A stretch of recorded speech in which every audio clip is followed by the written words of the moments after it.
दोस्तों बहुत सारे एस्पिरेंट्स ऐसे हैं जिनका मेन टारगेट एग्जाम तो यूपीएससी सिविल सर्विस एग्जामिनेशन है, बट उसके साथ साथ वो एज अ प्लान भी यूपीएससी के ईपीएफओ एपीएफसी एग्जाम या ईयू एग्जाम को भी टारगेट कर रहे हैं। बट उनके मन में शंका यह है कि अगर हम दो नावों में सवार हो गए तो कहीं हम डूब ना जाएं। तो किस तरीके से हम इन दोनों एग्जाम्स की प्रिपरेशन को मैनेज करें ताकि इन दोनों एग्जाम्स में हम अच्छा परफॉर्म कर सकें। तो दोस्तों इस वीडियो में मैं आप लोगों को बताने वाला हूं कि भाई किस तरीके से आप यूपीएससी सिविल सर्विस एग्जाम की प्रिपरेशन को यूपीएससी ईपीएफओ एग्जाम के साथ मैनेज कर सकते हैं।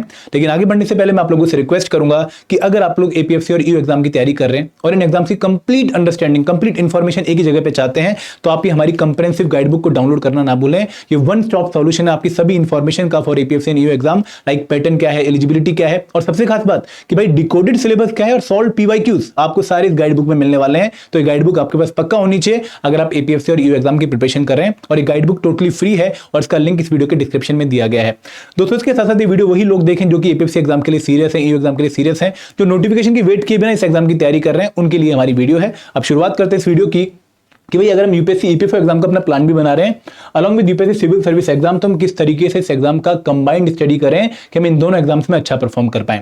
तो आप डिफरेंट बैकग्राउंड के हो सकते हैं। आप में से कुछ बच्चे ऐसे होंगे जो इस बार का 2025 का अटेम्प्ट दे रहे होंगे, जिनका टारगेट ये करंट एग्जाम होगा और उनका जो प्रीलिम्स एग्जाम है वो 25 मई 2025 को होगा।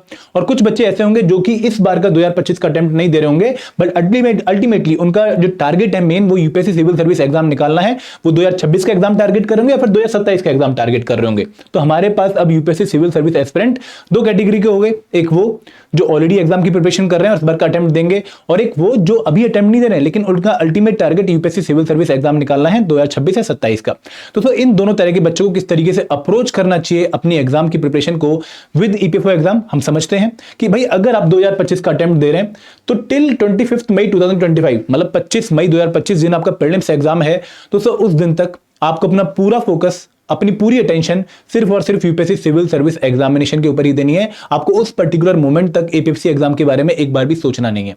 आपके मन में डाउट नहीं आना चाहिए भाई इस टाइम पर मैं एपीएफसी एग्जाम की प्रिपरेशन क्यों नहीं कर रहा हूं, क्योंकि दोस्तों जब आप यूपीएससी सिविल सर्विस एग्जाम की प्रिपरेशन करेंगे टिल 25 मई 2025 तो आप ऑटोमेटिकली 70% सिलेबस एपीएफसी एग्जाम या फिर ईयू एग्जाम का भी प्रिपेयर कर रहे होंगे। ऐसा नहीं है कि यूपीएससी सिविल सर्विस एग्जाम की प्रिपरेशन में आप एपीएफसी की प्रिपरेशन को खो रहे होंगे, ऐसा नहीं होने वाला।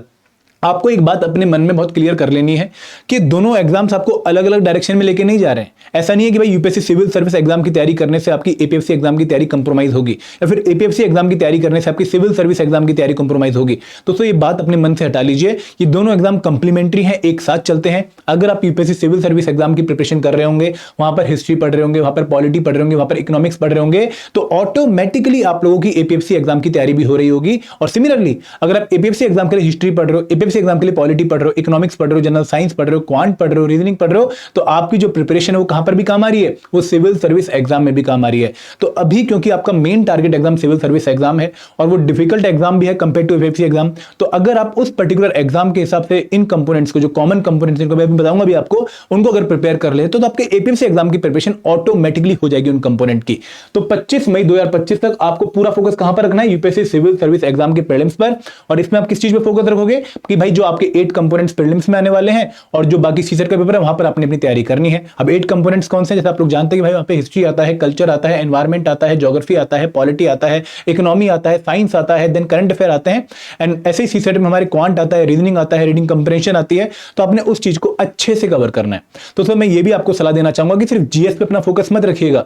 No doubt GS is very very important, but CSAT भी अब उतना ही इंपॉर्टेंट होता जा रहा है और सीसेट की प्रिपरेशन आप लोगों को एपीएफसी में भी काम आने वाली है। तो अभी भी अपनी यूपीएससी प्रीलिम्स की प्रिपरेशन के दौरान आप लोगों ने दिन में एटलीस्ट 2 आवर डेली निकालने हैं फॉर सीसेट प्रिपरेशन, क्योंकि ये प्रिपरेशन आपको ना सिर्फ सीसेट क्वालिफाई करने में हेल्प करेगी बल्कि उसके साथ साथ आपको एपीएफसी में भी अच्छा परफॉर्म करने में हेल्प करेगी। तो ये पॉइंट आपके माइंड में क्लियर है कि भाई टिल 25 मई हमें 70% सिलेबस कवर कर लेना है। किसकी मदद से, यूपीएससी सिविल सर्विस एग्जाम की प्रिपरेशन की मदद से। और यहां पर जब आप 25 मई को अपने आपको चेक करेंगे, अपना मूल्यांकन करेंगे, तो आप पाएंगे कि भाई जीएस के जो सब्जेक्ट हैं, Indian polity, history, culture, economy, science, current affair और ज्योग्राफी जो कि पीडीजी में हेल्प करती है, तो आपके 40 question out of 120 in APFC exam भी प्रिपेयर हो चुके होंगे। आप यहां पर कंफर्टेबल फील करेंगे। और सिमिलरली जब आप क्वांट, रीजनिंग और इंग्लिश प्रिपेयर कर लेंगे, तो इंग्लिश से यहां पर सिर्फ रीडिंग कंप्रेशन पेपर एपीएफसी में कॉमन आती है, तो अगेन 20 क्वेश्चन के आसपास क्वेश्चन जो आपके 120 क्वेश्चन में से हैं वो आपके प्रिपेयर हो चुके होंगे। इसके अलावा बहुत सारे एडिशनल बेनिफिट भी हैं। फॉर एग्जांपल आपके आईआर के 2 क्वेश्चन पॉलिटी की जो या हिस्ट्री की प्रिपरेशन से कवर होते हैं। Social security scheme, social security component की आपकी करंट अफेयर की प्रिपरेशन से कवर होती हैं। तो अराउंड 70% 80% सिलेबस आप लोगों का कवर हो जाता है जब आप यूपीएससी प्रीलिम्स की तैयारी करते हैं। तो ये प्रिपरेशन आप लोगों को एक अच्छे लेवल पे जो है छोड़ेगी और आप अराउंड 2/3 प्रिपरेशन कर चुके होंगे अपने सिविल सर्विस एग्जाम की प्रिपरेशन से एपीएफसी एग्जाम की प्रिपरेशन की भी। अब दोस्तों जब आप वापस लेफ्ट ओवर पोर्शन पे आएंगे, भाई अब मेरा बचा क्या, वो भी आपको चेक करना पड़ेगा। तो अभी आपका आईआर एंड लेबर लॉ बचा हुआ है, आपका अकाउंटेंसी बचा हुआ है, ऑडिटिंग इंश्योरेंस बचा हुआ है, कंप्यूटर अवेयरनेस बचा हुआ है, सोशल सिक्योरिटी बचा हुआ है। तो अब आपको ये वाला पोर्शन कवर करना पड़ेगा। बट आपके मन में सवाल आएगा कि सर क्या मैं इन्हीं पोर्शन को और स्ट्रॉन्ग करता रहूं या फिर इस पोर्शन पे ध्यान दूं? तो सर मैं आपको यही जो है सजेस्ट करूंगा अपने पूरे एक्सपीरियंस से, और बाकी जो लोग सिलेक्टेड हुए हैं जिनका रैंक 1 भी आया, जिनका रैंक 13 भी आया, जिनका रैंक 15 भी आया, उनके एक्सपीरियंस से कि भाई छोड़ना कुछ भी नहीं है। आपको ये accountancy, IR and labour law prepare करने ही पड़ेंगे। This is must for preparation for qualifying the exam, क्योंकि दोस्तों इनको प्रिपेयर किए बिना आपका एग्जाम क्वालिफाई नहीं होने वाला है, क्योंकि इतनी अच्छी कट ऑफ जा रही है, अराउंड 60% कट ऑफ जा रही है। उसके लिए सिर्फ इन कंपोनेंट पर अगर रैली हो जाएगी तो पेपर इतना आसान नहीं आ रहा कि यहां पर आप मैक्सिमम स्कोर कर पाओगे। आपको कहीं ना कहीं इनके इजी और मॉडरेट लेवल क्वेश्चन भी सॉल्व करने पड़ेंगे। एंड दूसरे कंपोनेंट आप लोगों को ना सिर्फ प्रीलिम्स में हेल्प करने वाले, रिक्रूटमेंट टेस्ट में हेल्प करने वाले एपीएफसी की, बल्कि उसके साथ साथ आप लोगों को इंटरव्यू में और ईपीएफओ की वर्किंग में भी आप लोगों को हेल्प करेंगे। तो एक कंपोनेंट एक बार पढ़ लीजिए, अभी पढ़ लोगे बेटर रहेगा। एग्जाम में काफी कॉन्फिडेंट फील करोगे, अच्छे से एग्जाम निकाल भी पाओगे और काफी अच्छा जो है रिजल्ट भी लेकर आ पाओगे। क्योंकि दोस्तों आप में से बहुत सारे बच्चे ये भी चाहते होंगे कि भाई हमारी जो पोस्टिंग है वो अच्छी आए। हमें ऐसा नहीं कि भाई अंडमान निकोबार भेज दें, लक्षद्वीप भेज दें, या फिर साउथ में कहीं भेज दें, या फिर साउथ वाले को नॉर्थ में कहीं भेज दें। ऐसा ना हो तो इसके लिए आपको टॉप रैंक लेकर आना पड़ेगा, क्योंकि टॉप रैंक वाले को इसकी प्रेफरेंस के हिसाब से पोस्ट मिलती है। तो ये कंपोनेंट इसलिए भी प्रिपेयर करना है ताकि आपका रैंक इंप्रूव हो, और अगर रैंक इंप्रूव होगा तो आपकी पोस्टिंग इंप्रूव होगी। ठीक है, अब दोस्तों इनको कवर कैसे करना है? देखिए आफ्टर 25 मई 2025 आप लोगों ने डेली 2 घंटे लगाने हैं किस पर्टिकुलर पॉइंट पर कि भाई पहले हम 30 days accountancy, auditing and insurance cover करेंगे।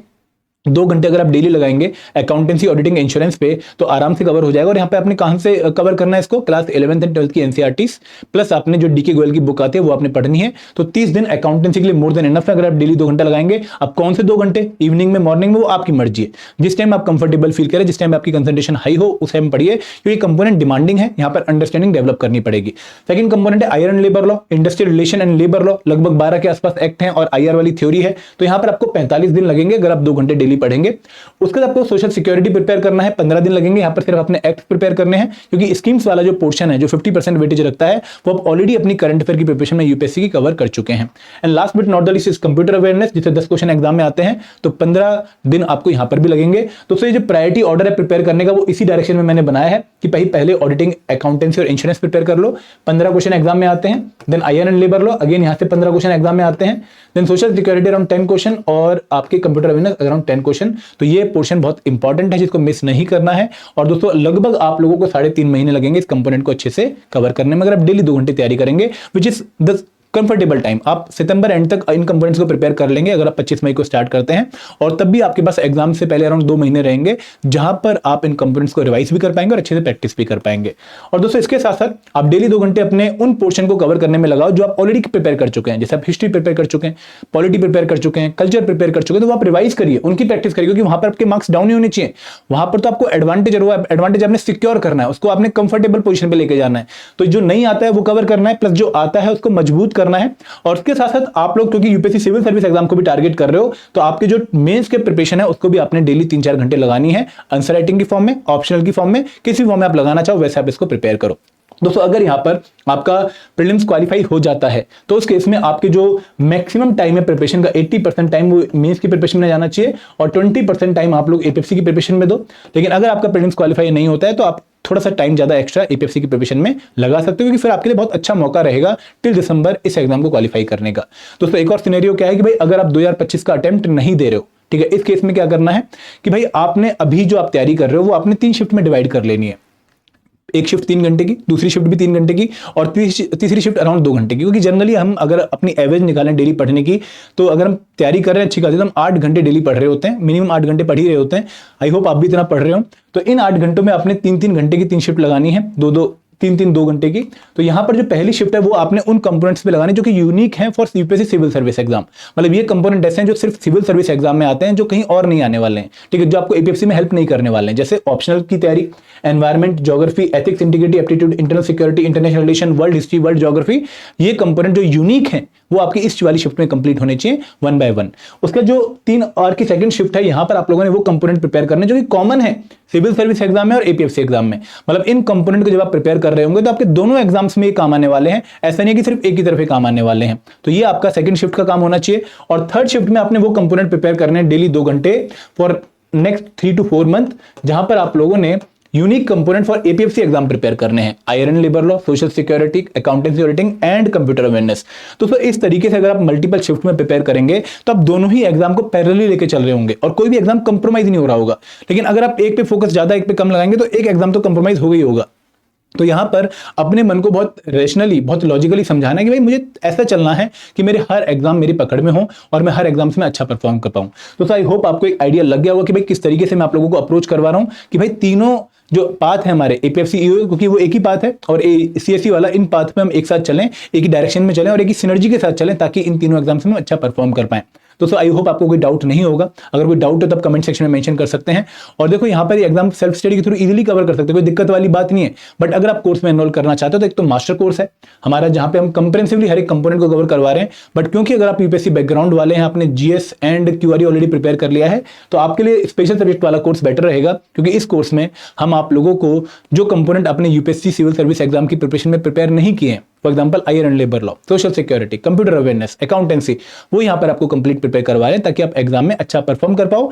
सिविल सर्विस की प्रिपरेशन आपको हेल्प करे, प्लस ये प्रिपरेशन आपको अपनी प्रिपरेशन स्ट्रेंथन करने में हेल्प करे, तो ऑटोमेटिकली आप एग्जाम में मोर कॉन्फिडेंट जाओ, मोर प्रिपेयर्ड जाओ और बाकी बच्चों से अच्छा परफॉर्म करो। और तीसरा कोर्स है टेस्ट सीरीज, जहां पर जिन बच्चों ने ऑलरेडी पूरा सिलेबस प्रिपेयर कर रखा है वो इस कोर्स में एनरोल कर सकते हैं फॉर रिविजन एंड प्रैक्टिस। इन तीनों कोर्सेज का जो लिंक है वो इस वीडियो के डिस्क्रिप्शन में दिया गया है, आप वहां पर जाकर इसको चेक कर सकते हैं।